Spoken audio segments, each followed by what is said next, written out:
وعلیکم السلام ورحمت الله وبرکاتہ.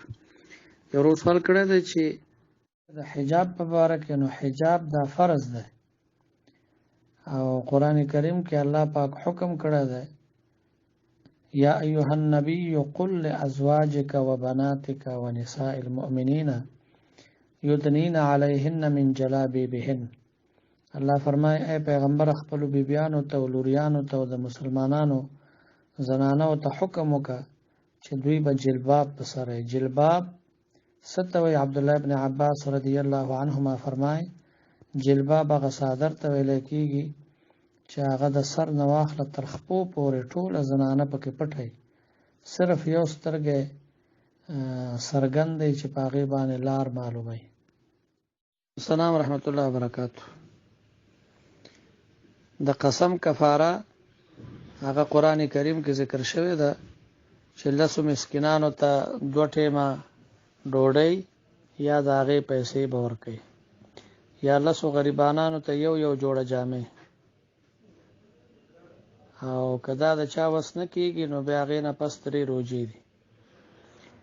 او دا چې یو سړی دا ووایي چې زما دا کار وشو نو زه به دومره پیسې صدقه کم، نو بیا چې هغه کار وشي نو په کار دا ده چې بیا د صدقه وکړي، خو کوي نه کړه نو هم دا پې لازمي نه ده، ځکه دا نظر نه دی، دا صرف نیت د صدقې دی. او که نظر وکړي چې په ما د نظر وي یا په ما د لازم وي نو بیا هغه خامخا لازمي دی، به خامخا کوي. علیکم السلام ورحمت الله وبرکاتہ.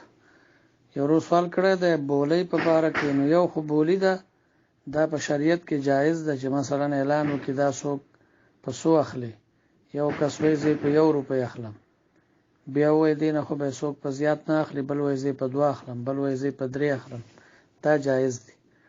او یو دا چې صرف خلق تیزی په دې باندې، نو دا دوکه ده او دا ناروا دی. حدیث مبارک کې دې نه منع راغلی ده. بل سوال کړی دی چې سړی 4 رکعاته سنت کوي، نو آخري سورتونه دي چې پکې وویلې اولو رکعتونو کې، مثلا سورت فلق او سورت ناس، نو پرستنو کې به هم دا وای، شاته به نه راځي. د سورتونو د ترتیب لحاظ ساتل دا ضروری دی، چې کله د یو سړی نه سهون ترتیب ګډوډ شي نو پروا نه کوي، خو قصدن ترتیب د سورتونو ګډوډ کول د سره منځ مکروه کیږي.